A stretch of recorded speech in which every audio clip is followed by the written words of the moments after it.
we're going to go ahead and get started. I'm going to apologize right now for my voice. I was told I should tell you I've been out singing the blues and having a good time, but I think I'm just having laryngitis. So if it cuts out on me, or if I start coughing or becoming unbearable to listen to, I'll turn it over to Brooke Anderson. But thanks for bearing with me. My name is Claudia Lenhoff, and I'm the Executive Director of the Champaign County Healthcare Consumers. And I wanted to thank all of you for coming here this evening to our Community Forum on Medical Debt. This Community Forum on Medical Debt is co-sponsored, that is so up close, is co-sponsored by the Champaign County Healthcare Consumers Medical Billing Task Force, which is a citizen task force working on medical billing and medical debt issues, and by the Community Health Partnerships Access to Care Work Group. Can you all hear me okay? Okay. This evening, we will be discussing the problem of medical debt, how it affects families in our community, and what can be done to address the problem. We are pleased to have Robert Seifert from the Access Project with us. He is a national expert on medical debt, and he will be talking about the national report on medical debt that we collaborated on, among other things. Healthcare Consumers has been dealing with the problem of medical debt for a long time through our Consumer Health Hotline. On an almost daily basis, we hear from consumers whose financial lives have been devastated because of medical debt and healthcare providers' aggressive collection practices, and whose access to care has been limited because of the debt. Most of these people have been struggling in hardship to pay their medical bills, but frequently find that what they can afford to pay each month is not acceptable to healthcare providers, and then they're turned over into collections or sued for payment and so on. Their credit is ruined, and we'll hear more about what that means for families and what it does to our community. The problem of medical debt is a national as well as a local crisis, plunging families into financial ruin and hardship. And this problem affects the entire community as well. We have to find a better way to deal with the problem of medical debt, one that does not ruin families financially, and one that does not cause people to go without needed health care. Health care, after all, is not like any other business and should not be treated as such. Medical debt is involuntary debt, and consumers have no control over the timing or amount of their indebtedness.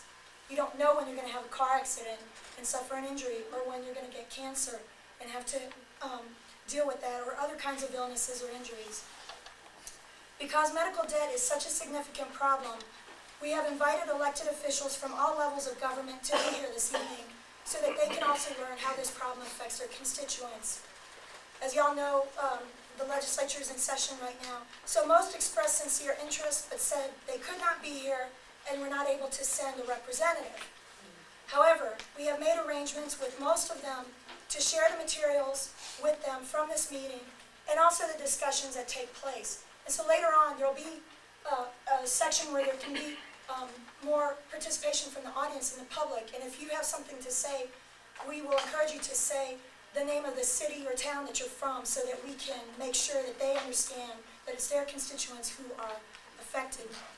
We are pleased to say, however, that Kristen Bauer is here, and she is representing Naomi Jacobson, who's our state representative for the 103rd District. So thank you very much for coming here. They're very interested in this issue. Now what I want to do is take a moment to review the agenda for the meeting and go over the materials in the packet, and then I'll introduce Bob Seifert, and you'll be through listening to this terrible voice. Y'all should have a packet. The first item is the agenda for tonight's meeting. And basically, when I get done with this section, I'm going to turn it over to Bob Seifert, and he's going to talk to you about the consequences of medical debt. And then we're going to, either Brooke or I will talk about the impact of medical debt on local families in the community. And we're going to talk about a little more in depth about some of the results from the survey, from the study that was done with consumers here, so that we can talk more concretely about what this really means in families' financial lives and access to care and so on. And then we want to open it up under Section 4 for you who are here as consumers, or if you're a service provider and your clients are affected, or just if you're interested in this issue, to talk about your experiences, share your concerns, or ask questions. And then after that, we'll move into a discussion of policy changes and approaches and Brooke and Bob will talk about that. There's a lot of movement around the nation on this issue, a lot of activities happening at local and state levels to try to address this problem. So we'll look at what some of those are, and then we can talk about what we can do here in this community. And we'll talk about next steps and how to get involved. And then I just wanted to remind people that after the meeting is over, if you're experiencing a problem and you need assistance or you need to get connected with assistance, you can go back and talk to our advocates and volunteers sitting at the back table. They're like back there waiting for y'all. And they'll help hook you up with the consumer health hotline, and an advocate can work with you one-on-one if you're having problems. Okay, at this point I'd like to introduce Robert Seifert. We are very pleased to have Robert Seifert here this evening. He's a national expert on medical debt, and he's traveled out here from Boston. Bob Seifert is the policy director of the Access Project. The Access Project is affiliated with the Heller School for Social Policy and Management at Brandeis University, and it has served as a resource center for local communities working to improve health and healthcare access since 1998. Bob has been with the Access Project since it was created. He has a master's in public affairs from Princeton University's Woodrow Wilson School of Public and International Affairs, and he has worked in public policy at the local, state, and federal level. At the federal level, Bob worked as an economist with the Health and Human Services Office of Assistant Secretary of Planning and Evaluation. He also worked at the local level at the Office of Deputy Commissioner of New York City's Welfare Department. Prior to joining the Access Project, he worked at the state level at the Massachusetts Division of Healthcare Finance and Policy, where he did research and policy analysis. Healthcare consumers and the Access Project have collaborated on various projects for a few years, but this is the first time that Bob has actually had a chance to come to our community. So we're delighted to host him here and delighted that he would come. And one thing that I wanted to mention is he arrived yesterday evening. It was his birthday. He's here on his birthday with us. So I just wanted to let y'all know that and give him an extra thanks for coming here on his birthday. He should be home with his family celebrating, but it was important to be here. So welcome, and I'll turn it over to you.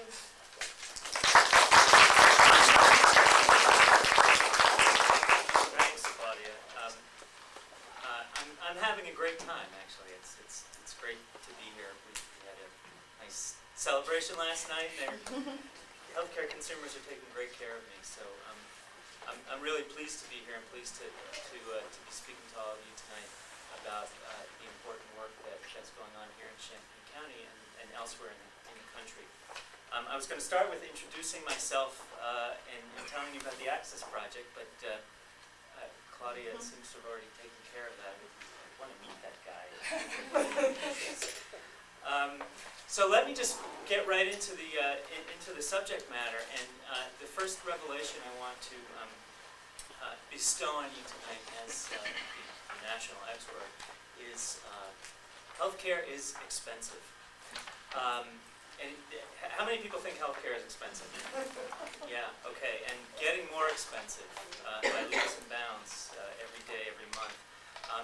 And the critical thing about what we're going to be talking about here tonight is that it is most expensive for the people who are least able to afford it in general, and people who are, really have to pay their own bills, who don't have insurance or have limited insurance. We're going to be talking about medical debt tonight.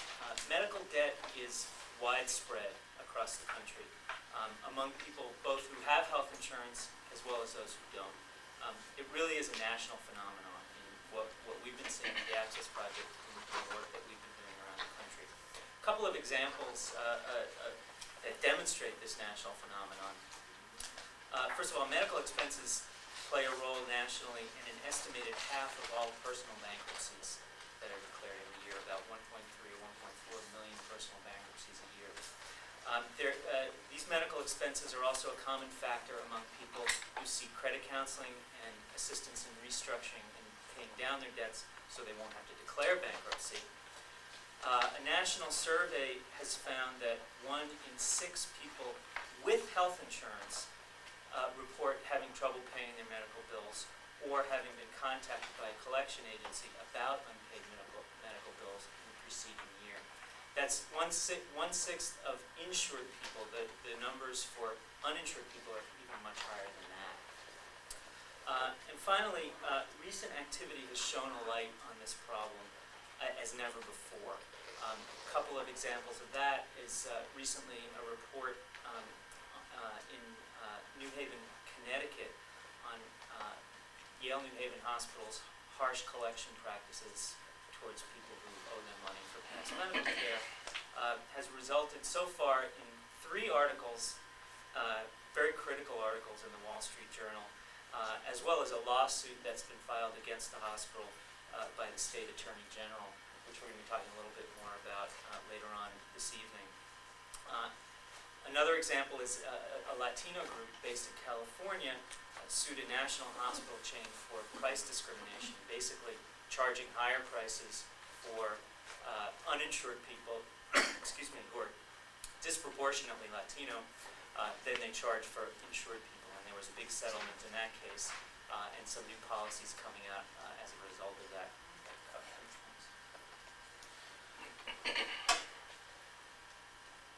And we'll get into a discussion of some more of that later on as well. So what happens when people accumulate medical debt? The first answer is a lot of the same things that happen to people with any kind of debt. But medical debt is unique in a number of ways. First, as Claudia mentioned, it's involuntary debt. Medical care is not an ordinary consumer good. It isn't chosen in the same way that, say, a television or a toaster might be.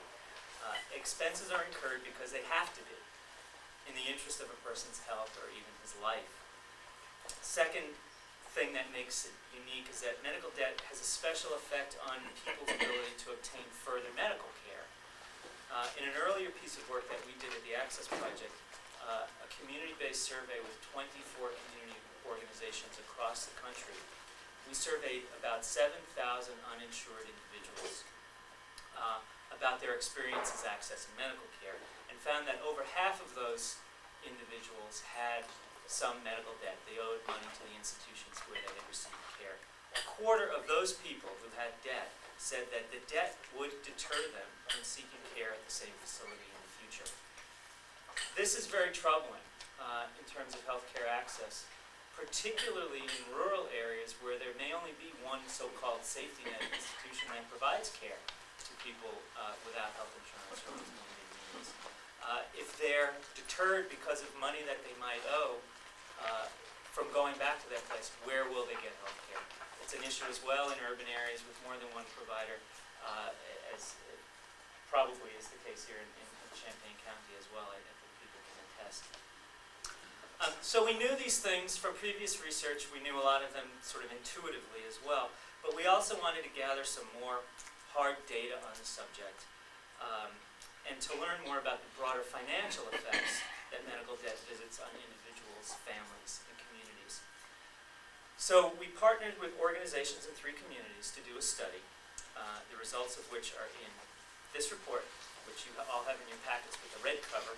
And I'm going to briefly summarize that in a minute, the key findings from that study. But first, I want to say something. I want you to know, talk a little bit about Champaign County healthcare consumers and the fact that the reason that we chose to work, we at the Access Project chose to work in Champaign County was for the opportunity to work with the healthcare consumers. This is an organization that is one of the most effective consumer healthcare advocacy organizations in the country. And they're seriously, literally in the vanguard nationally on this issue of medical billing and medical debt. The medical billing task force here was really on top of this issue before anybody was even really thinking about it or talking about it. Claudia's going to talk a little bit more, I think, about that local work when I'm through. But I've worked with many groups across the country, so I know a little bit about these community-based healthcare organizations. Take what I'm saying as a true, strong endorsement of what's going on here. But also the Robert Wood Johnson Foundation, which is the nation's largest healthcare philanthropy, agrees with me which is gratifying. Having awarded Claudia and the staff of the Healthcare Consumers Community Health Leadership Program Award in 2002, one of 10 awarded nationwide. I'm truly honored and inspired to have had the opportunity to work with them and on this project, and as I said, very honored to be here tonight. So let me get to the study now. The main part of this study was a series of detailed interviews with about 90 people with medical debt. Some had health insurance, some did not. In addition to Champaign, we worked with community groups in Alexandria, Virginia, and Miami, Florida. The findings paint a picture of widespread effects of medical debt in terms of access to health care and beyond. Some key points are as follows, but I also encourage you to take a look at the report when you have the opportunity. It includes some very compelling direct quotes from the interviews of the survey respondents, which in many ways is the most powerful part of the report and the findings. The description that people gave of their own experiences. So first key finding is that most people owed money for hospital visits as opposed to other types of healthcare services. The size of the debt ranged from relatively small to very large. In a few cases, among these 90, over $100,000. But even the relatively small amounts, even a few hundred or $1,000 or $2,000, could have a devastating long-term effect for low-income families. Another finding has to do with the practices of healthcare providers, which limit access to care for people who owe them money. A third of our survey respondents said that a provider refused or delayed care because of money owed, or that they were asked to pay cash up front before receiving care. Almost half said owing money made it difficult to pay for prescriptions, and a substantial number had to change to another provider, or said that they were made to feel uncomfortable, embarrassed, or ashamed because of their debt. Providers also use aggressive strategies to collect payments and can be inflexible in accommodating individual circumstances.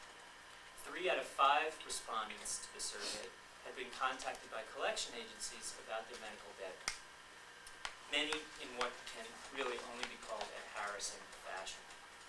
And we'll hear some more about that later on as well. People with debt may also be subject to legal action such as property liens and wage garnishment. I want to emphasize this point, that most respondents expressed a strong desire to pay their debt. People want to pay for their health care, and almost half were at the time making some sort of payment on the debt. But a quarter of those who had a payment plan were unable to sustain it because their circumstances changed or because the required payments in the plan negotiated with the provider were too high. They were just unable to meet them, and the situation was too inflexible to change. There were some differences in these provider practices across 3 areas, the 3 communities that I mentioned, Champaign County, Alexandria, and Miami. Here in Champaign, providers were more likely to ask patients who owed money to pay cash up front for their care, or to refuse or delay care than were their counterparts in the other 2 places. I want to just caution here, since we do have this university connection, that this is based on a very small number of cases, so we can't really generalize about the entire community from this. But they do, in fact, represent real experiences that people had. Another key finding from the study is that debt begets debt. Very hard to say. Some providers charge interest on their outstanding bills, or encourage patients to pay for care with credit cards, which then accumulates with finance charges. One respondent who was paying $50 a month saw his balance continue to rise because of the interest that was tacked on. Now, there's an expression called negative amortization, which is exactly this thing. Because of interest payment, even though you're making payments, the interest outweighs the balance. This is a form of predatory lending that is actually not permitted in many states but for lending institutions to do. A bank or a finance company would not be allowed to do this. But a hospital or a healthcare provider, as a lender, is not regulated as a lender, and so these situations can be present with interest charges and payments sort of counterbalancing each other. Medical debt also makes it difficult to get credit. People reported being denied mortgages and other types of consumer loans, or being able to rent an apartment because of the medical debt on their credit reports. Landlords do credit checks, employers do credit checks. These medical bills show up on people's credit reports all the time. A respondent applied for a loan to pay their medical bills and was turned down for the loan because of the medical bills on his credit report. So it's a bit of a catch-22 there as well. 1/3 of the respondents said that they turned to friends or family members to help pay off debts, which suggests that the community that a person lives in helps to relieve the burden of medical debt, but also shares in the burden. 1/5 of the respondents had filed for bankruptcy, and a vast majority of those cited medical bills as a contributor to their need to do so. Two more of the key findings. Medical bills make it harder to meet other financial obligations, needing to move to smaller apartments, falling behind on rent or utility payments, and the inability to save money were all common experiences among these survey respondents. And then finally, and not surprisingly at all, half the respondents reported stress and anxiety due to the pressure of owing money, and 1/4 worried about getting sick and needing health care, fearing that owing money for medical bills would prevent them from getting the services they needed. So again, through these financial problems, back to the health access problem of people sort of fearing for their future health care and their future health. So those are the main findings. Again, I encourage you to read the report. There's a lot of very interesting detail in there. Let me now anticipate one question that people may have as we move ahead here. Yes, healthcare services are something of value that should be paid for. The people who owe the money agree to this concept, by the way. Everybody agrees that healthcare should be paid for. We're not suggesting that healthcare providers should not be compensated. But healthcare, as Claudia said, is a business unlike most others in that the product is essential and often life-saving, and the customers, so to speak, are vulnerable and not making a voluntary purchase. In short, healthcare services are not your typical commercial transaction. Respondents to our survey over and over again cited frustration at being penalized personally and financially for a medical event over which they had little control. There are things that can be done to relieve the heavy burden, however. We'll be talking later on this evening about some of those things that have been done elsewhere, but right now I just want to offer one general area. I encourage healthcare providers to examine their pricing, billing, and collections practices, and to consider in this examination three things: their obligations to the communities they serve, the cost effectiveness of their practices, and simple fairness. Let me just say something about each of those three things really quickly, and then I'll wrap up. Obligations to the communities they serve. Institutions in the community, particularly not-for-profit institutions, have an obligation to the communities they serve to understand the needs of the community and to provide what's called a community benefit that is of some value that they don't expect to be compensated for. Many healthcare providers and hospitals in particular, as part of the community benefit that they provide, is a certain amount of charity care or discounted care. The reason that applies here because hospitals could adopt a charity care policy and publicize it, let people know what it is, so that people know whether or not going in they would be eligible for such a policy. That would do a great deal in the cases that I've come across. We've seen a lot of cases of people with with low incomes who would qualify for a hospital's charity care or discounted care policy that is actually written down in the hospital's bylaws and policies, but they just don't know about it, and they weren't made aware of it, and by the time the bill gets to the collections agency, it's too late to do anything about it. So that's one area, is that hospitals should, and healthcare providers should recognize their obligations to the community and act on what the community's needs are, and medical debt is a significant need. The relief of medical debt is a significant need. The cost effectiveness of the practices, it's very likely, although we don't really know that much about this definitively, that the cost of pursuing collection of some of these bills is higher than what they eventually collect, particularly with people who are of limited means. It may very well be not to the benefit of a provider to spend money pursuing payment. We have some information about, from collection agencies, about the recovery rate on medical bills. The percentage of medical bills that collection agencies collect from people who owe them for medical bills is about 6 or 7%. So given that, if it's a similar rate for healthcare providers and hospitals, how much should they really be willing to spend in the pursuit of these collections? It's a business decision.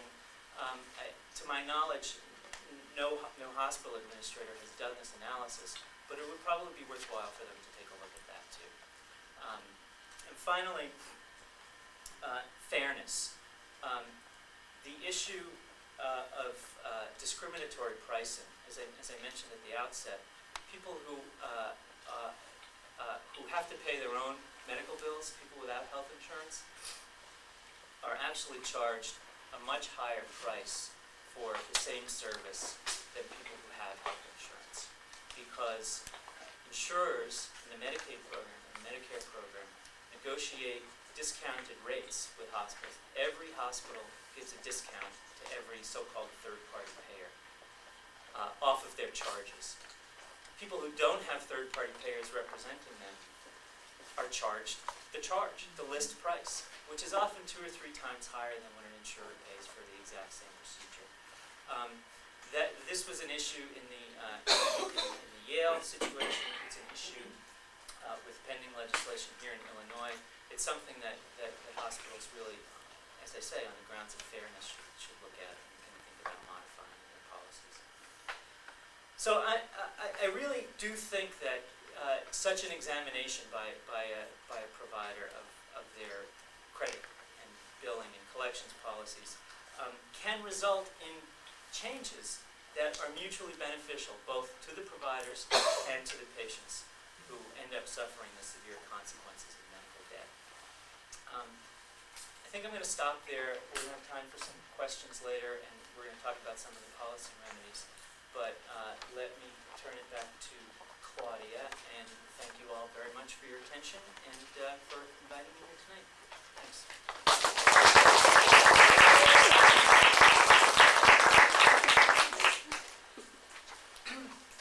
I said that I was going to review the packet with you, and I didn't do that. You have a copy of the report that Bob was talking about, and there's a lot of stuff in here, really interesting, good information, details that, he wasn't going to cover the whole thing, so I encourage people to read that. The other thing that you have that I'll review in a moment is a handout on medical debt in Champaign County, and I'll be talking about that in just one moment. A little bit later on, we'll be talking about policy strategies for addressing this problem, and Brooke and Bob will be going through that. I just want you to know the materials you have. And then you have a couple of action opportunities on issues that are related to medical debt, and we'll explain those as well. And then finally, you have a copy of a brochure that we produced. It's for low-income people who are being sued for medical debt so that they can know their rights. Some people, by virtue of the source of their income, such as Social Security, are actually judgment-proof or their income is exempt from collections. But it's only exempt if they know how to go to court and assert their rights.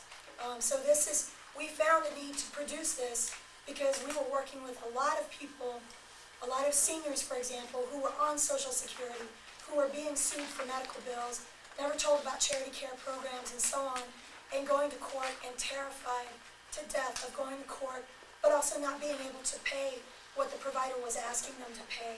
And so this explains to them their rights and then how to assert them in court. So we just want you to be aware of that.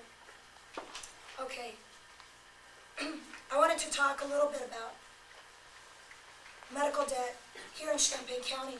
And some of what I'm talking about is included in the national study that Bob just talked about.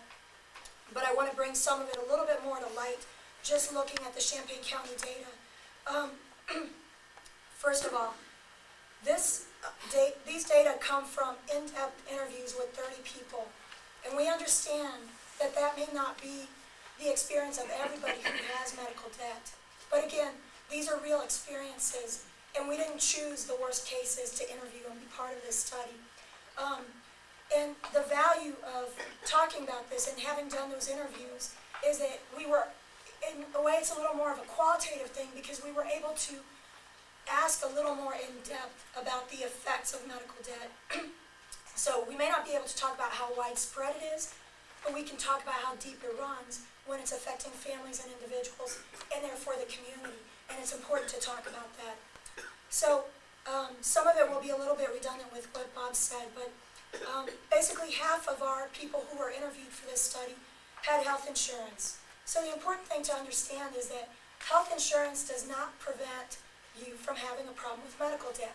Anytime you may have out-of-pocket health care expenses, you can end up struggling with medical debt. And depending on the type of insurance and the type of problem you have, it can be significant, medical debt. But the important thing to remember, among the people who had health insurance, at the time that they incurred the medical debt, the healthcare provider was getting paid, at least by the health insurance company. The other times, people have been working very hard to pay their medical debt. In terms of what consumers owe and to whom, almost 61% of our people owed less than $5,000. 20% owed between $5,000 and close to $10,000, and 14% owed between $10,000 and $20,000. I think the important thing is to understand that even a relatively low amount of debt, $2,000 or $3,000, shouldn't break a family if they are allowed to pay it back at a rate that they can afford to pay. But that amount of debt is ruining families' lives. 83% owed a hospital, 63% owed a clinic, and of course in this community, if you go to the hospital, you can end up with a bill for both, because physician services are billed through the clinic. Of those who owed the hospital, 68% owed for emergency room services. So, it was emergency or acute care situation. Payment arrangements. 60% were making payments on their debt at the time of the interview. 56% were able to arrange some kind of payment plan, but almost 20% could not maintain payments on the plan because the payment amount was too high. When I was growing up, my mom always told me, because I had problems with medical debt here in this community. I was earning $8,000 a year, and I was paying $40 a month. And I was getting the phone calls and being told, well, why'd you go to the doctor if you knew you couldn't afford it? I had to have surgery. And I talked to my mom, and she said, well, as long as you pay them something every month and you're steady at it, then they can't send you to collections, they can't take you to court. That's not true. That's just a good faith understanding of how things work. That's not true. My $40 a month were not enough. That was all I could pay. So it's important to understand that when we talk about broken payment agreements, it's not necessarily that the person said, yes, I can pay this and I can pay this every single month. It may have been the agreement that was put on them. And a lot of times what we've learned is that healthcare providers in our community, when they make payment arrangements with people, people don't understand where that monthly figure comes from that's given to them. And a lot of times it's 10% of the bill. A lot of times healthcare providers want the bill paid off in 10 months. And so if you have a $5,000 debt and you sit down to arrange a payment agreement with them, they'll say, okay, that'll be $500 a month. That's not a payment agreement. Over half, 56% reported being denied credit due to medical debt. 13% had been or were being sued for medical debt. A quarter had filed for bankruptcy. 37% had to increase hours at work or take on another job to pay for medical debt. Now this is all consistent with what we hear every day when we work with consumers struggling with medical debt. Now I want to talk about how medical debt affected families' ability to carry out other financial and family obligations. 63% said that their medical debt affected their capacity to pay their utility bills. And we've seen this. We've had people call us when their electricity is shut down or their telephone is shut off and they're still paying their medical bill. And consumer advice is that you always take care of your basic necessities first. Do not compromise your rent, your utilities, your transportation, your food, your prescription drugs in order to pay a non-essential bill. You have to keep all of that happening so that you can keep functioning, helping your family, going to work, and doing all of the things that are necessary. 63% had problems paying their utility bills because of medical debt. 63% had a hard time purchasing prescription drugs. 1/3 stopped taking prescribed medications because they could not afford them. Physicians talk about patient compliance in managing, especially chronic health conditions like diabetes and high blood pressure. If you can't pay for your medication, how are you going to manage your health condition? 70% had problems buying clothing. Now we're not talking about shopping sprees, we're talking about buying clothing for your children, or buying clothing so that you can go for a job interview or be at a job and be dressed the way that is required, or buying clothing for the winter. 83% said they weren't able to save money because of medical debt. And then more than three quarters said their family doesn't get to do entertainment or vacations. No movies, no going out to eat, no time off, no going anyplace because they're financially strapped. Now, how does medical debt affect housing? Half said that, sorry, my voice is like kicking in and out. Half said that medical debt affected their capacity to make rent or mortgage payments. And we see that. Our office is where the tenant union office is in downtown Champaign, where community members come for help with housing issues and tenant issues. A lot of tenant union clients, we find out, are clients who are having a hard time getting a place because their credit is ruined because of medical debt. Or they can't keep up with the rent because they just had an illness or an injury, and now they have medical debt. 30% said that they had been turned down from renting due to medical debt. And over a quarter said that they were forced to move due to medical debt.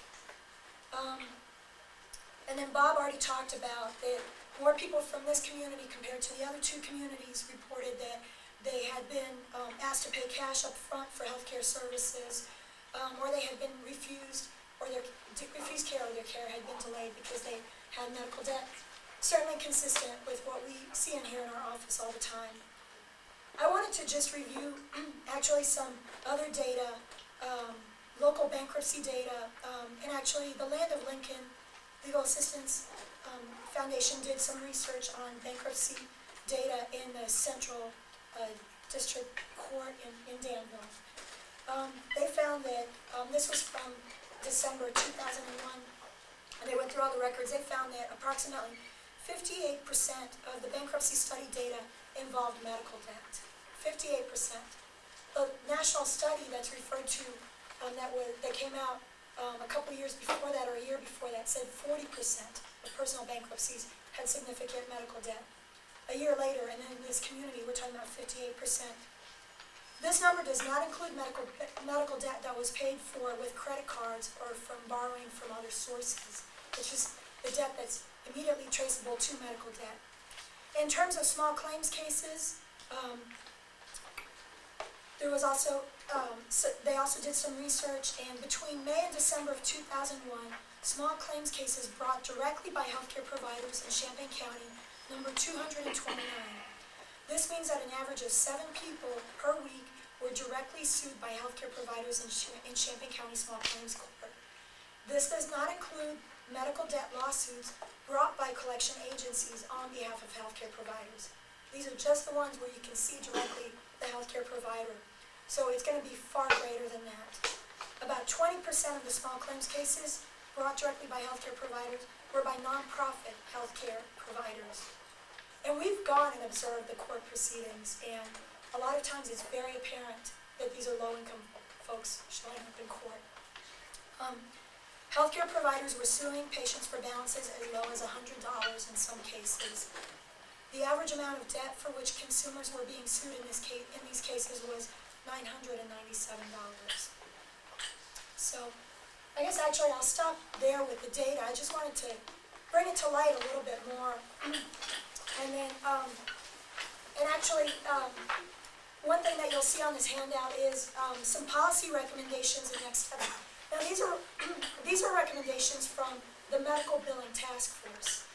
And these are recommendations, it's not meant to be exhaustive. These are just things that the Medical Billing Task Force said healthcare providers can do right now, immediately, to help alleviate the problem. Cease the practice of denying access to care to people because of outstanding debt. That's something they can stop doing immediately. Work with consumers to make reasonable payment agreements that are affordable to the consumer and realistic. As long as they're going to take the time and sit across from you and tell you $500, maybe they can, work out something that you can actually keep up with, and then don't have to end up going to collections or getting sued and so on. They can also agree to not report medical debt to credit bureaus. This is a thing that I gotta say, it just doesn't make sense to me. It doesn't make any sense, because it makes everything in life harder for the person, every financial dealing, everything harder. And it's actually not an incentive for people to pay their bills, because a lot of times people don't even know that their medical debt was reported to a credit bureau. They find out, down the road when they're trying to lease an apartment or get a loan or something. Sometimes it just gets reported because maybe your insurance didn't kick in fast enough and you're fighting with the healthcare provider, and meanwhile, after 90 days or whatever the policy is, it gets reported. So it just doesn't make sense. It's just a harmful practice. Do not coerce or pressure patients to pay with credit cards or take out loans. That is happening. We hear it all the time. It happened to me. We'll just put it on a credit card, regardless of what the interest rate is on that credit card. Make financial and collections policies public. Make those public so that, like Bob said earlier, people, and not just those things, but also the charity care programs. And treat people with dignity and respect. Also ensure that collection agencies that healthcare providers contract with also treat people with dignity and respect. From a consumer perspective, we don't care if it's a collection agency that a healthcare provider has contracted out to, who is, telling, a senior citizen to sell the clothing that she has in order to be able to make a payment. That's a true story. It doesn't matter. When that person gets treated that way because of their health care, it reflects on the healthcare provider. And the healthcare provider made a choice of contracting with that particular collector. So dignity and respect. And one of the things that we're going to do, the Medical Billing Task Force and the Community Health Partnerships Access to Care Work Group will conduct a survey of healthcare providers' financial policies. In the coming week, we'll be sending them a survey, and so they'll have an opportunity to let us know what their policies are, how and when do they decide to turn an account over to collections, how and when do they decide how to work out a payment agreement, or when to deny care, or withhold care, and things like that. And hopefully, we can all start working on this together. But I guess at this point, I just want to stop talking. Y'all need me to stop talking. And actually, we wanted to hear from you about if you have questions, but also if you have had experiences or concerns, whether you're a consumer or you're associated with somebody who's had a problem, or you're a service provider who has clients who have had problems. I'll just go ahead and open it up. Well, this is my favorite. It's my personal story recently. I had coverage from Social Security, Medicare, and I wanted a procedure through Carl, and I was told that Medicare wouldn't cover it and I'd have to pay cash up front. I had to borrow money from a relative. I paid the cash up front. I received the service. 6 months later, some months later, I received a bill from Carl that itemized these very strange things, and it appeared that they had forgotten that I had paid it in cash and had submitted those charges to Medicare, and that's when I noticed, hey, different price. Like what I paid was slightly greater than what Medicare was getting billed. And so I went back and I said, you're getting this from Medicare, which I was told didn't cover it, so could I have my money back? And I was told, oh yeah, that we can fix that, no problem. 2 weeks later, still hadn't heard anything. Went back again, oh yeah, we can fix that, no problem. Went back and the guy said, oh, well we fixed that. Did you want a check? And I said, no, I want a savings account with Carl in case something else comes up. Just keep my money and, So it took like close to 8 weeks to get that money back. And I just noticed that the system of, let's say, non-transparency involved that medical questionable bills went to an office that consumers can't access. And so when I heard that there was an office that actually dealt with problematic bills or bill questions related like to Medicare or funky things that had happened, I thought, well, I'm going to fake, being on Carl's staff and see if I can get into the office. So I called the switchboard and I was like, yeah, I need to speak to such and such an office, which consumers don't even know about the name of, and I forget. But so she was about to put me through, and then she said, well, are you on the Carl staff? And no. So I didn't get. So I didn't get through. And at that point, I just started calling like every single day, and they cut a check. But the lack, I guess, of the current buzzword is transparency in the process is really a problem. I mean, I thought it was done the first time I went in there. I thought it was done the second time. I think we should have access as consumers to the special or the problem billing area, whatever it's called. And I just, think that's kind of a horrible. I mean, I literally had to go every single day. If you don't have a phone, that's a lot. $300 and something is a lot. So. What city are you from? Urbana. Thank you. Thank you for sharing that horrible story. The fact that you had to pay money up front and borrow it in the first place is already problematic. The reason I asked what city, so if people speak up, if you can say where you're from, because we are going to be going back. There are actually Danielle Chenoweth from the city of Urbana is here, and then also earlier we introduced Kristen from Representative Jacobson's office, but others are also wanting to hear, like, people from the community and what's happened. Are there other people? I'm from Urbana, and what's going on now is a bike accident that happened from 1999. I was hit by a car on my bicycle. He was issued a ticket. His insurance refused to pay until I settled. I was receiving medical bills from Carl, Arrow, Carl, and Carl Care. I think all three of them. What ended up happening since 1999 is that my insurance company is now calling me and saying I owe them $600 in payments that they made to these medical bills that they say that they didn't have to pay, that I can reimburse them for. And what started this was that they sent me a questionnaire saying, how much did that other person's insurance pay you? We're having a dispute with that insurance company. We can give us, and you fill out this form, it's legal obligation to your contract. So I filled out the form thinking it was going to be a battle between the two insurance companies, why they didn't in the first place, but did it anyway.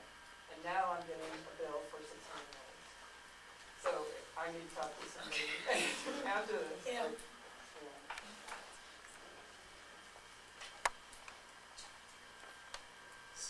I have a couple of questions. Okay, Brooke's gonna take over.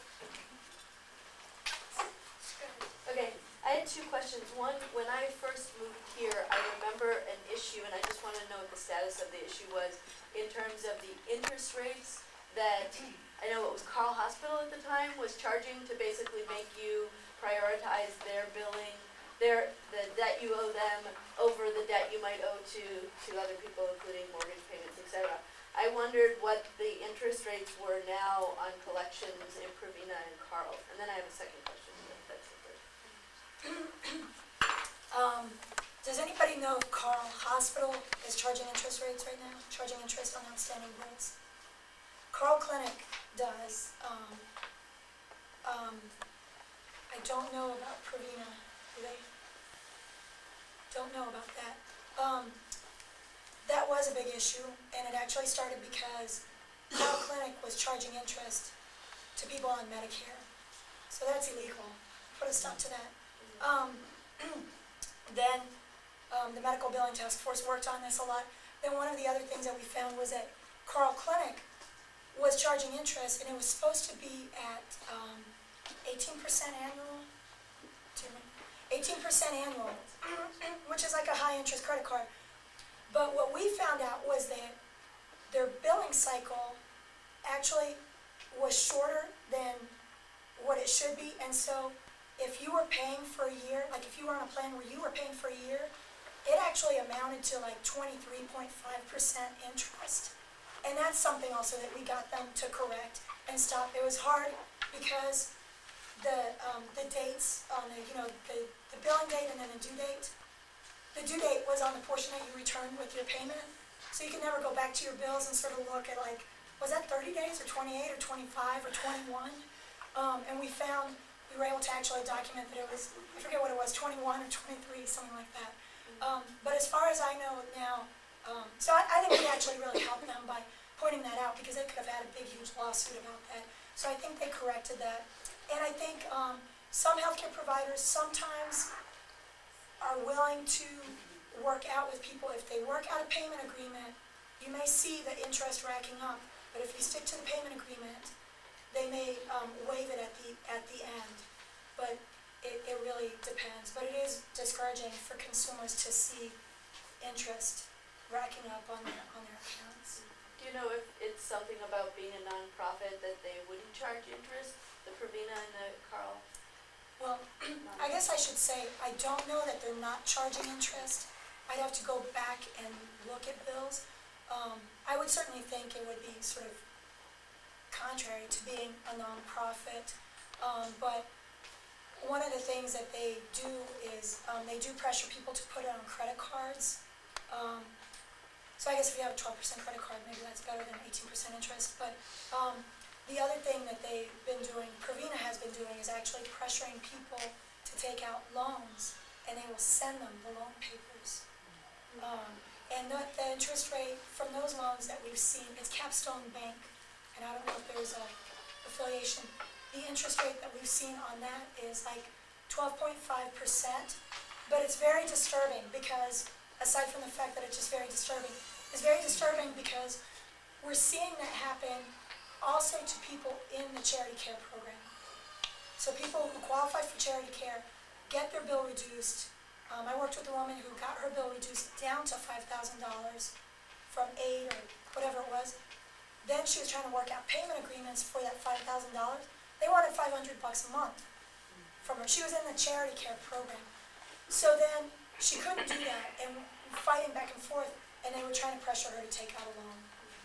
So, but we can look into that. Do they have a charity care program with the clinic? The clinic? Yes. Do they have a charity care program? I know Danielle had another See, question, the but building is different, the hospital. yeah, Do they have one for the clinic? not that I know of. The community cares program is at Carl with the hospital.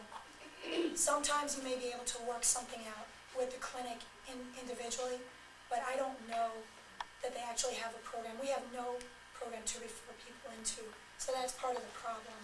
Because anytime you're in the hospital, you're going to end up with a clinic bill for physician services. Danielle, you had? I had another question which has to do with whether or not healthcare consumers or any other group has taken on the issue of transparency. It's kind of like your issue, transparency in billing, because the few experiences that I've had, both personally and also my housemate, who now is piled under medical debt, and I'm still getting her calls, and that's a whole other story. Like, they tell me that if I just tell them she doesn't live there anymore, which she doesn't, they'll leave me alone. But I've been getting calls for 8 months now, constantly.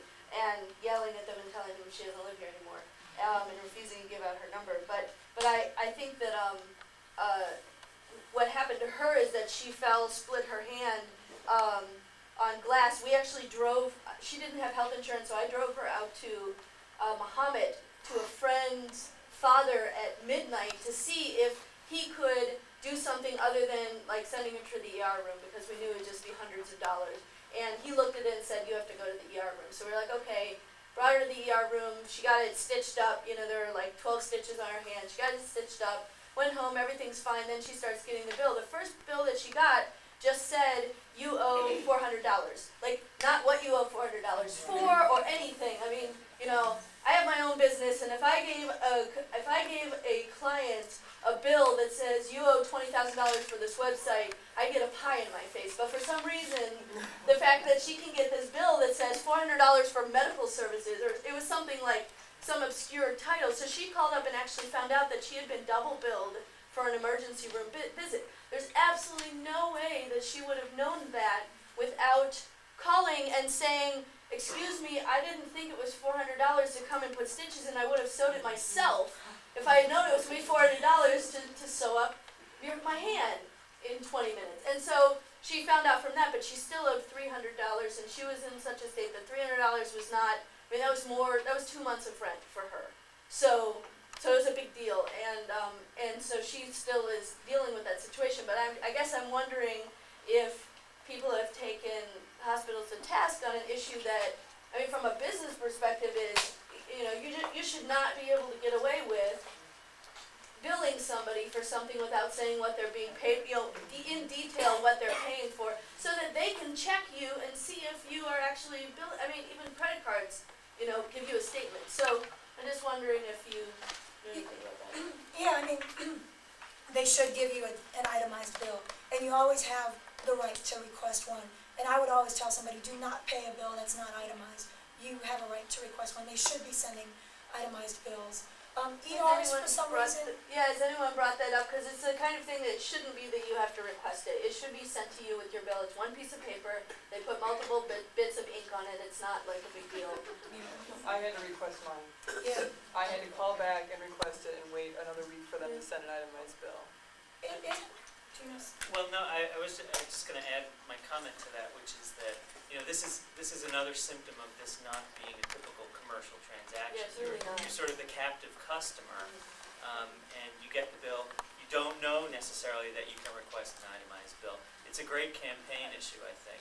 The other thing to point out is that the kind of errors that you're talking about, whether they're, I mean, it's probably an error. It's probably not intentional that she was double It billed. was $100 bill. Very, very common. Somebody did a study, I forget who it was, that found some overwhelming, something like 90% of hospital bills had some error in them. And they often have to do with, you know, things like what's called unbundling, where you know, there's a one charge for a particular you know, item that actually involves a lot of different procedures and materials and so on, and then they charge you for each of those items individually.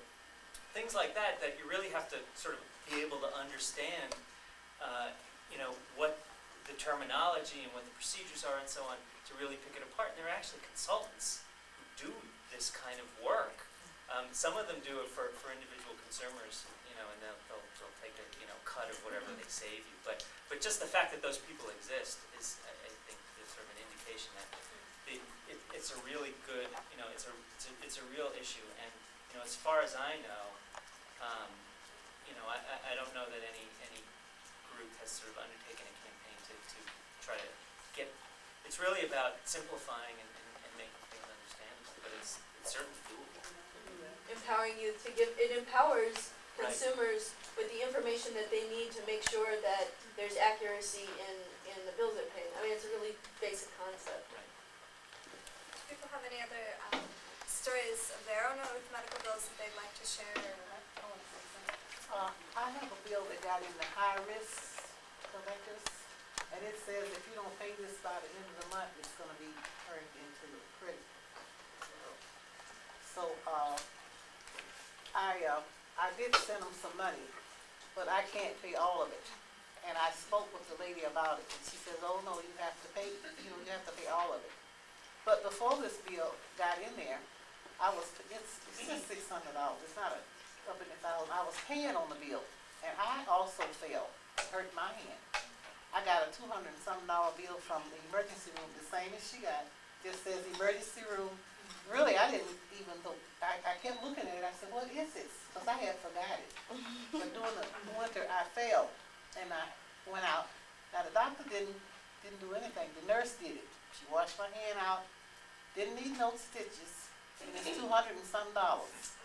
And now I got that bill, plus the one in the high risk, is gonna really get me in trouble. So, but I can't pay a whole $600, but she says 1 month you have to pay this. Also, one time I went to the doctor, and the lady told me to go downstairs at Carl's, go to the business department. So that's embarrassing. If you got an appointment at 2 o'clock, then you gotta go downstairs, and you gotta wait on, they gotta tell you you can go back upstairs after looking at your record. And then you late for the doctor. Doctor's upset when you get in there, and you don't know what's gonna happen. So they do that.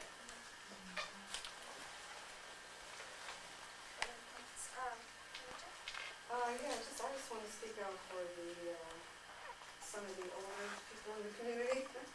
I'm a counselor for seniors and community service at the Urban League here in Champaign.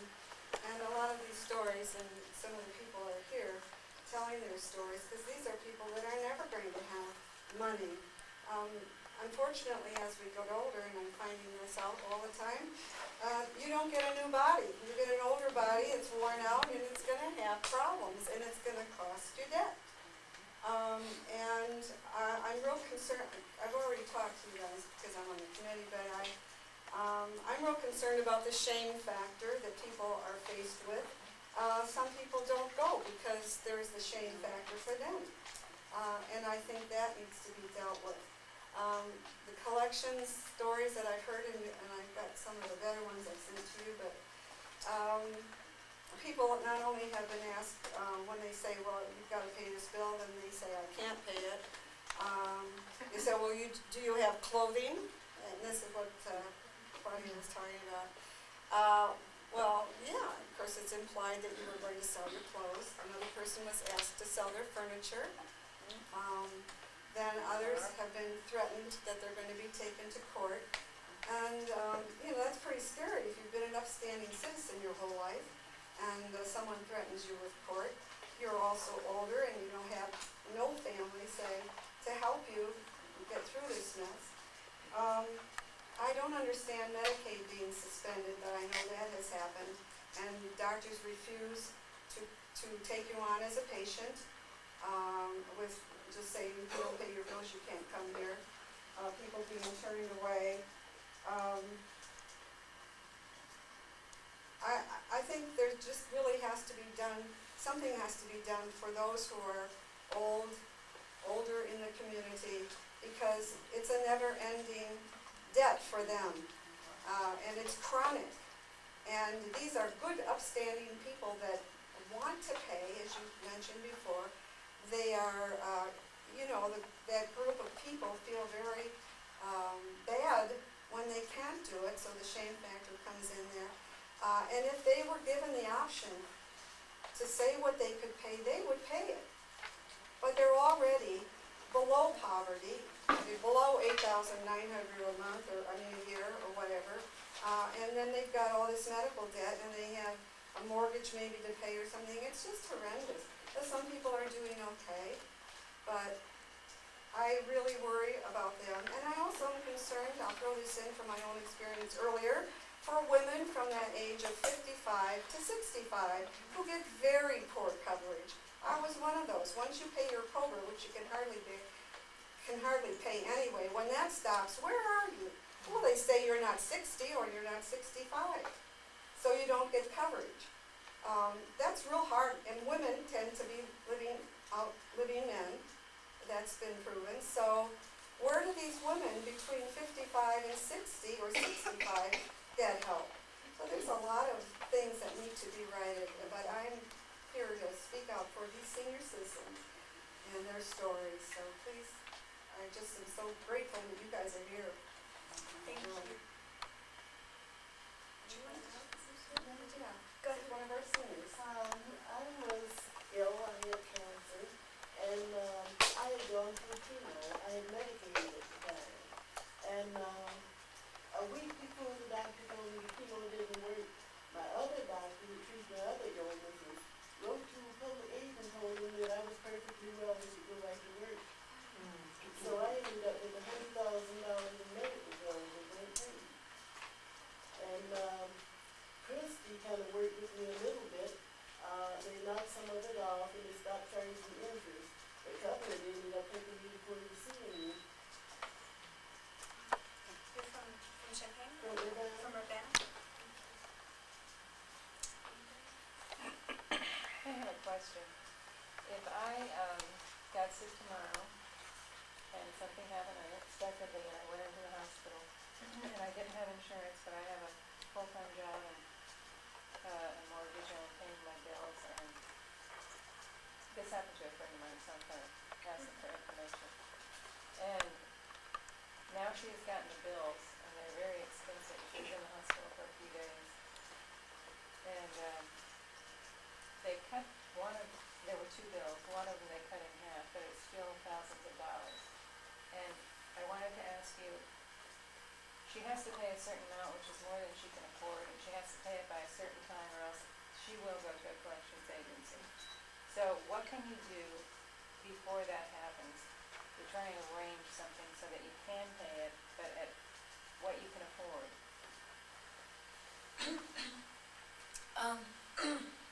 Well, I think if, depending where the bills are coming from, it sounds like she's already gotten a discount through the hospital maybe. Right. They probably have a charity care program, which, by the way, I hate that name. It's not charity, it's a community benefit obligation.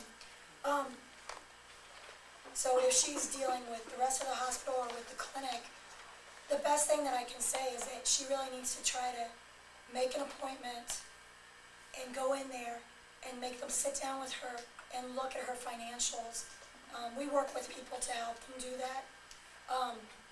And I hate to say this, but sometimes, I mean, it doesn't always work, but I think if the person is really organized, and nobody should have to go through all of this, but if the person is very organized and can go in with all of their stuff, and depending which healthcare provider it is, we might be able to tell you who's a good staff person to work with, because, over the years we've gotten to know some.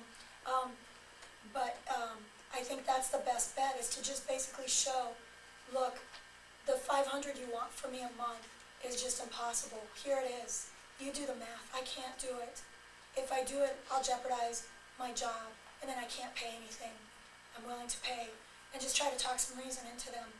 Sometimes, and I hate to say this, but I've heard this more than once, I've witnessed it, sometimes what gets them to pay attention and actually sit down and do that is if somebody becomes distraught.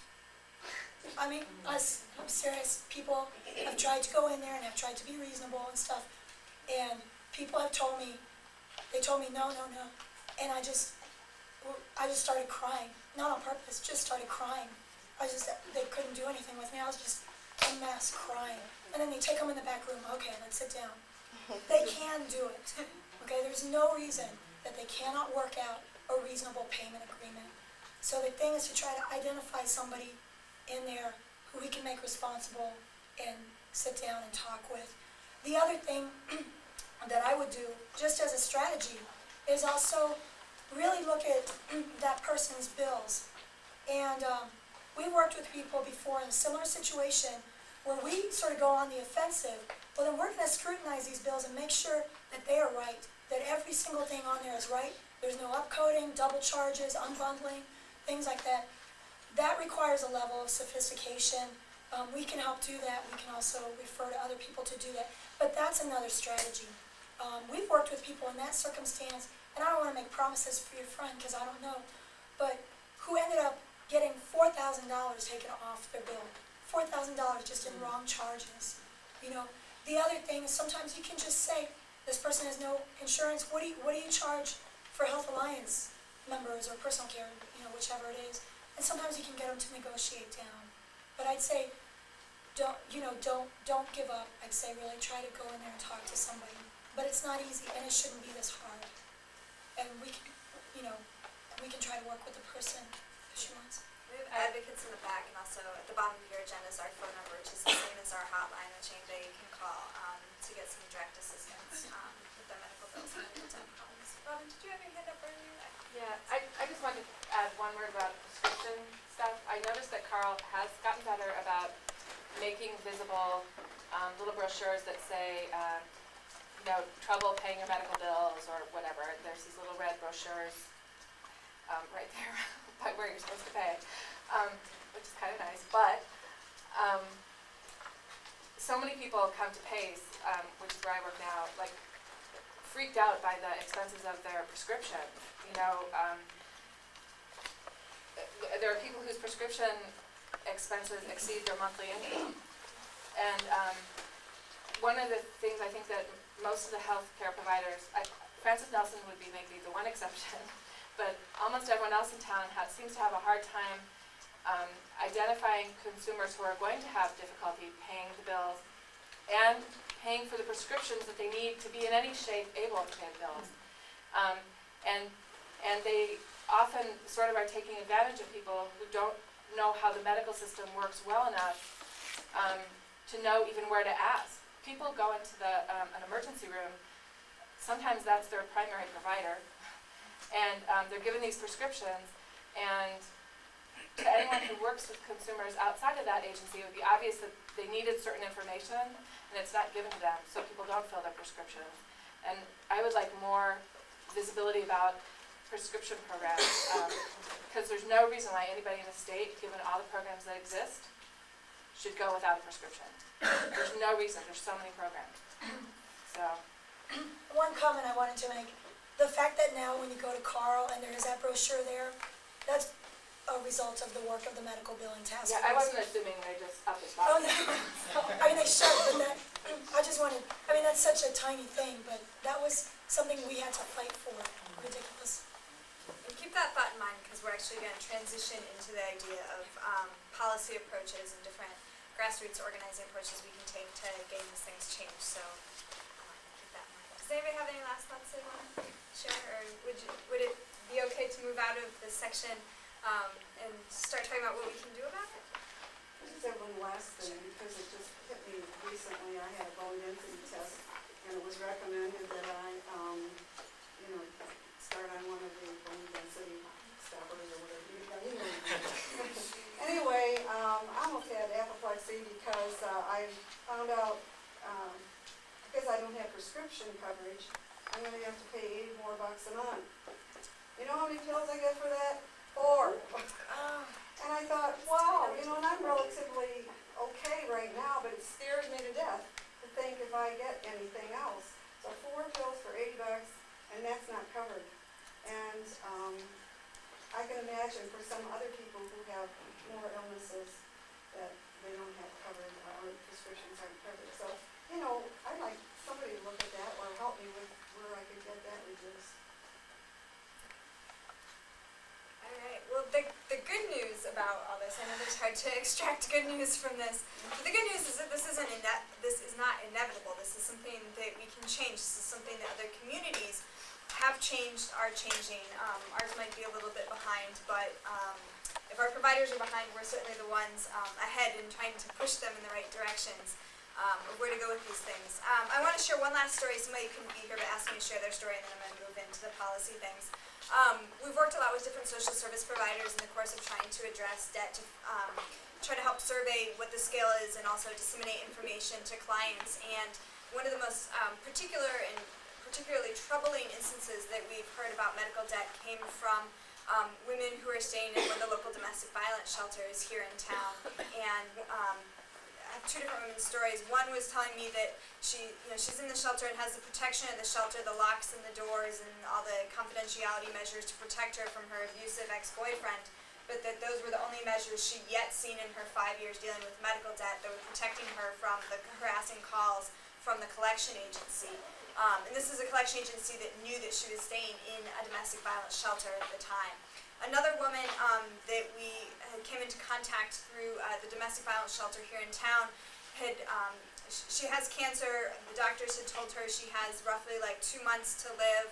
In the course of going for treatment for her cancer, the hospital sort of saw on their computer that she was the same household ID or whatever as her husband, who was actually at the same time her abuser and the reason she was in the shelter. And her husband had an outrageous medical debt, and they started calling her daily once she sort of showed up in their system or on their radar again, saying, now how can we help you pay off your husband's debt? And of course it was clear, she made it clear to them that that was her abuser. She was staying in a domestic violence shelter to get away from his violence, and that she had 2 months to live, and it was clear that they were trying to call her and get this money before, but basically before she died.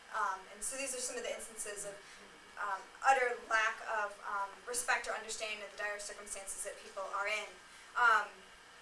But I really do want to go on to the policy changes, because I think this is important and there's some exciting stuff in here and sort of a light at the end of the tunnel possibilities. So as we talked about, there are representatives of different elected officials here, and it's good because it shows that our community is taking an interest, and folks in government are concerned about what's happening to their constituents. And so we're not the only community addressing this. Communities across the United States are looking at this problem, and governments and grassroots organizations are looking at changes that can be made.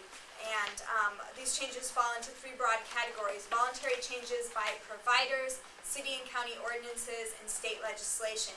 And even though a lot of these are legislative or ordinance driven, a lot of the effort behind these has come from folks like y'all, consumers who have had horrid experiences and become activists on the issue to push for these policy changes. So these aren't necessarily things that are dreamed up on the Senate floor. It comes from folks like us organizing together and trying to figure this out and become sort of our own experts on the issue.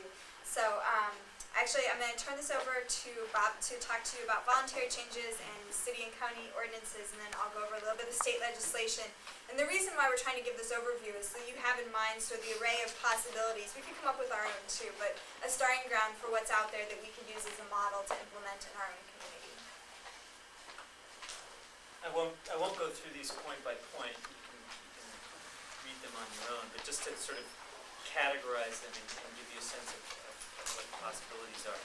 The voluntary changes, take the word voluntary here with some qualification, because as Brooke mentioned, these places had to be pushed before they would volunteer to do things. The first 2 on this list, Tenet Healthcare and Healthcare Corporation of America, have just very recently announced new policies that they're in the process of implementing, and it's key to sort of keep your eye on whether or not they do this. But these are national hospital chains, the first and second largest hospital chains in the country, and have adopted these new policies as a result of lawsuits that were filed against them. I mentioned this Latino group in California who had sued Tenet for the discriminatory pricing issue. HCA followed suit as well. I think they were being sued by the same group, and sort of preemptively announced this new policy. And they both refer to charity care, providing charity care or discounted care to people who meet certain income standards, as well as sort of backing off on certain legal recourse that they had taken to try to collect from certain people, ceasing legal action against patients who are unemployed or otherwise without significant income, not garnish the wages of patients who demonstrate they cannot pay their bills, and so forth. I find this interesting because by saying they're not going to do this anymore, it's basically an admission that they had been doing it, which, for these 2 hospital chains, which really represent a significant portion of hospitals in the country, is an important admission. One thing that's important about these 2 chains, by comparison to the 2 hospitals that are here in Champaign, is that these are for-profit chains. They're investor-owned. Their businesses making a profit, and they've both seen fit, thanks to pressure from outside groups, to adopt these 2 policies. The next 3 in this list are the result of strong community organizing. And the C and D, the Oregon and the Virginia examples, are examples about getting hospitals to either adopt or to make more transparent their policies for providing free or reduced price care to members of the community who meet income eligibility guidelines. The Oregon case was a statewide advocacy campaign that ended with, there was some data collection of the type really that we're talking about here tonight, and advocacy following using that data that ended up with the State Hospital Association adopting some standards that encouraged its members to sign on to. The Virginia example was a group going directly to a local hospital with their members who had debt from this hospital and saying, these people should not have this debt, they qualify for your charity care policy, and in fact they went back and saw that was the case and were able to get the debt wiped out, and continued to pressure this hospital to be more transparent with their policies. The Yale New Haven Hospital story I referred to a little bit before, and read what was written here. It's fascinating. And I also encourage you to take a look at the report that's mentioned about halfway down in this description, the report by the Connecticut Center for a New Economy. Boy, if you want to see some stories of, I mean, we've heard some stories here tonight, and I'm sure you all have stories, but this Yale New Haven story is quite something about the lengths that they would go to try to collect payment from people, taking them to court, getting liens on their homes, foreclosing on mortgages in some cases. Some of the people that they did this to were actually employees of the university or the hospital. So this was actually an organizing effort. This report grew out of an organizing effort among the hospital and the university unions. It really brought to light, I think, bringing to light what the hospital was doing, resulted in, first of all, these Wall Street Journal articles and the forgiveness of this one gentleman's debt, which had been, in fact, it wasn't $40,000 when it started. It was something like $19,000. It just grew and grew and grew and grew with 10% interest over the years. But his wife, who had died 20 years before. So that's an interesting story, and again, something that is really just evolving now, and they're keeping the pressure on. I think this hospital is really under close scrutiny to change the way that it behaves towards its community.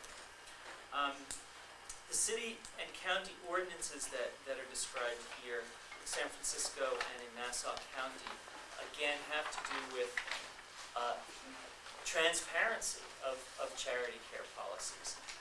It's sort of understood that every hospital has some policy on its books to provide free or reduced price care to people of limited means.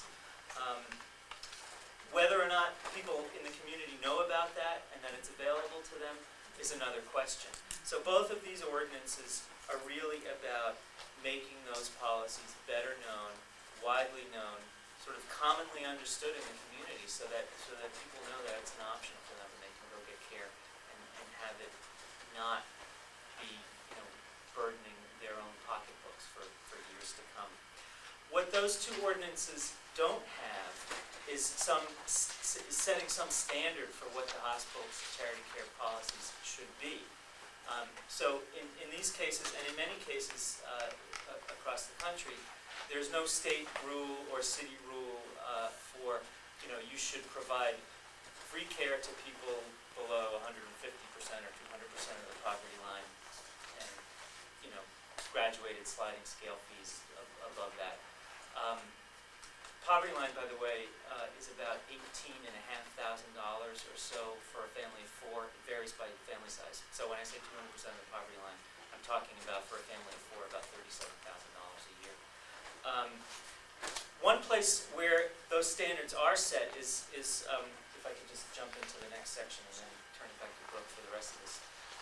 Massachusetts, where I'm from, there is a statewide standard. Hospitals are required to provide free care to everybody who can demonstrate that they are below 2 times the federal poverty line. And reduced price care to people up to 4 times the federal poverty line.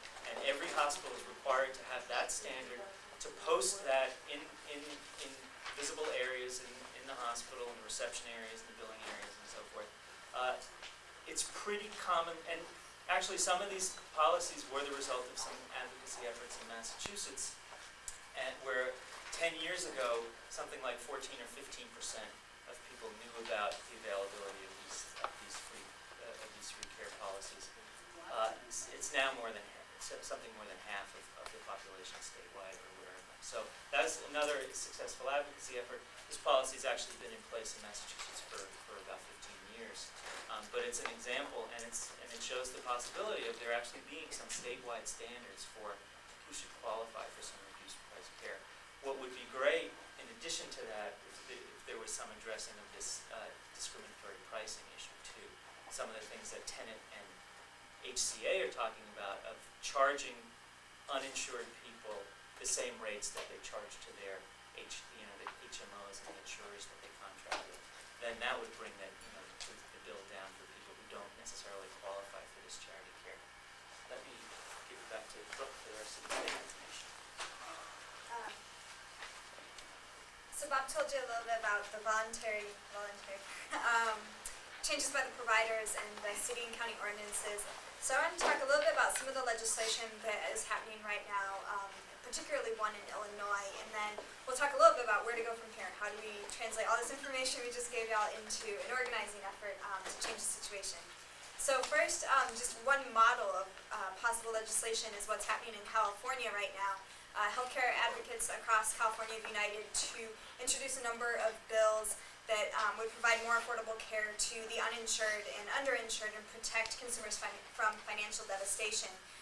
This is actually what's represented here is like 6 or 7 different bills that exist right now. But what some of those bills would do is require that the hospitals report to the state and post publicly, like in their hospitals, in their advertisements, their charity care plans, who's eligible, how much, etc., how to apply, and what their payment and debt collection policies are. It would also require that the hospital limit the amount that they charge uninsured patients to something that's equivalent to the amount that is charged HMO patients or patients using Medicaid or Medicare.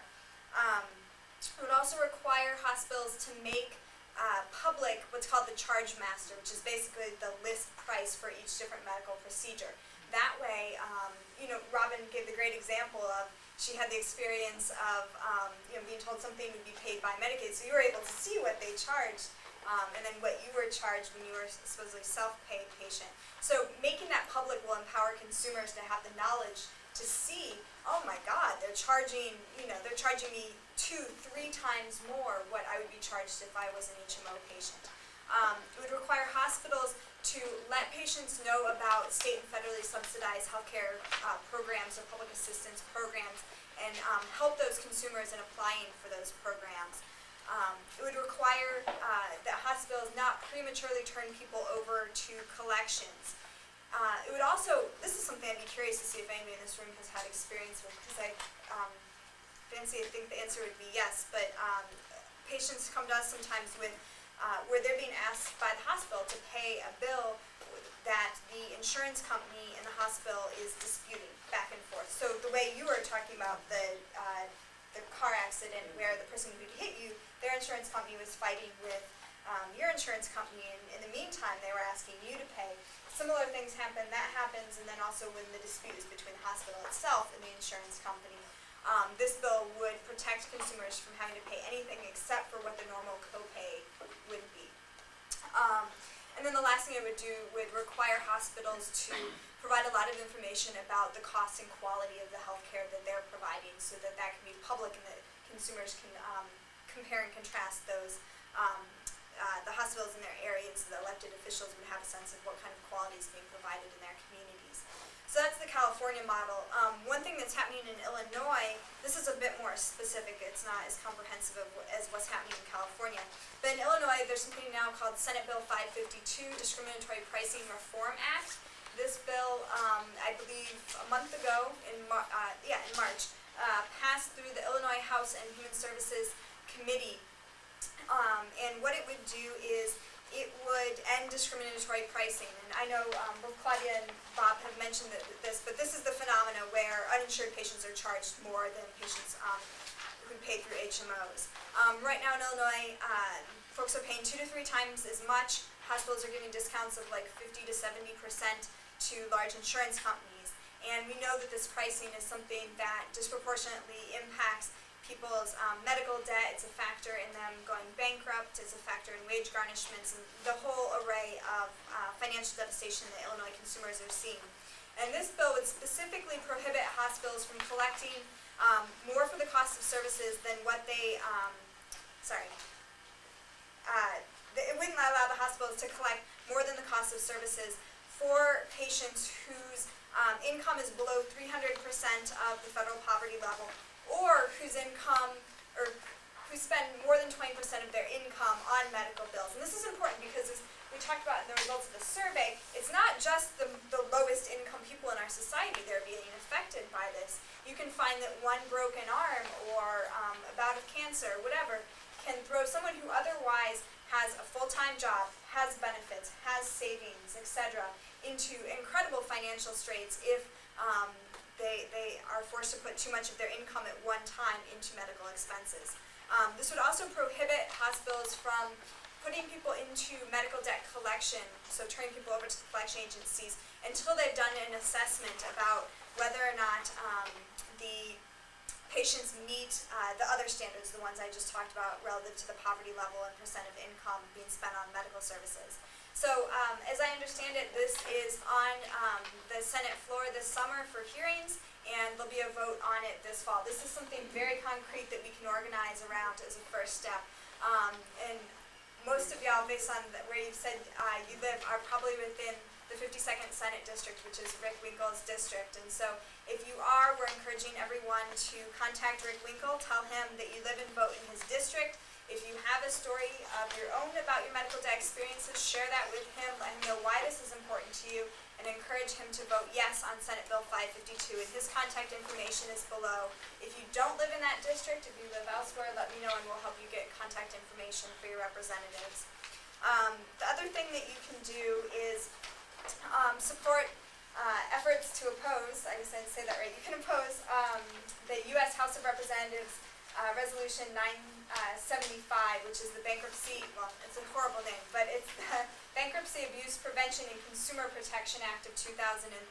Consumer protection is one of the worst horrible names and frauds that they could possibly have used to call this bill, because this is the bill that's being driven by the credit card industry. It makes it more difficult for families that have medical debt to file for bankruptcy protection. It actually encourages abuse by creditors instead of protecting consumers.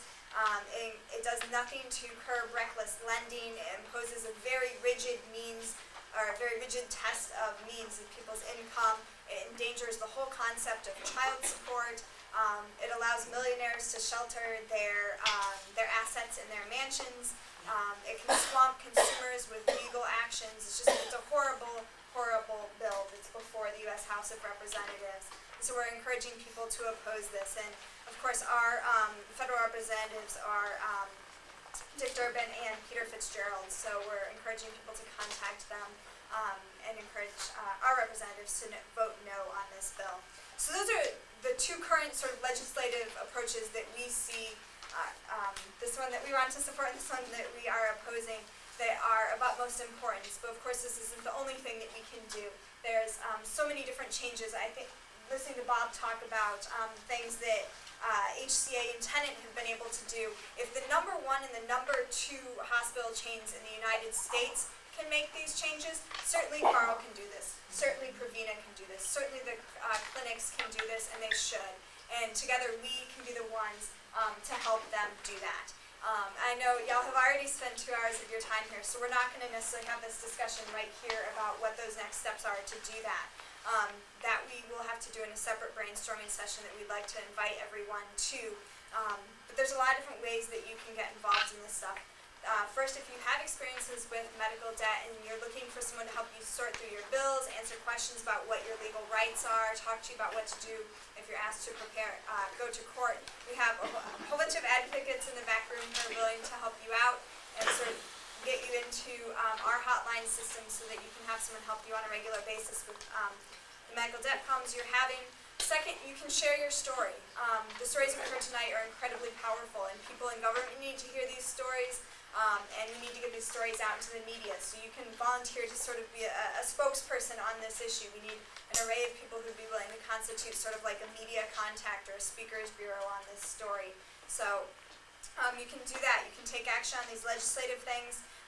And then if you signed in the sign-up sheet at the front table, we will contact you about a meeting probably sometime in the next month to sit down and actually go over these strategies and say, what should our top priorities be? What do we have the best chance of being able to actually win right here, right now, to get some relief to folks like y'all and us. So, and of course, if you have one of those stories, communicating those to your representatives when you call them would be great. So those are some of the next steps in getting involved. And I don't know if there's any more announcements. We'll let y'all go because you've been so kind to be with us here this whole time. And if you have questions, I think we'll stick around up here. If people have general questions, if it's about your individual medical debt, you can go to the back. And please sign in so that we can contact y'all. And we can really start building some community power to change this. Thanks.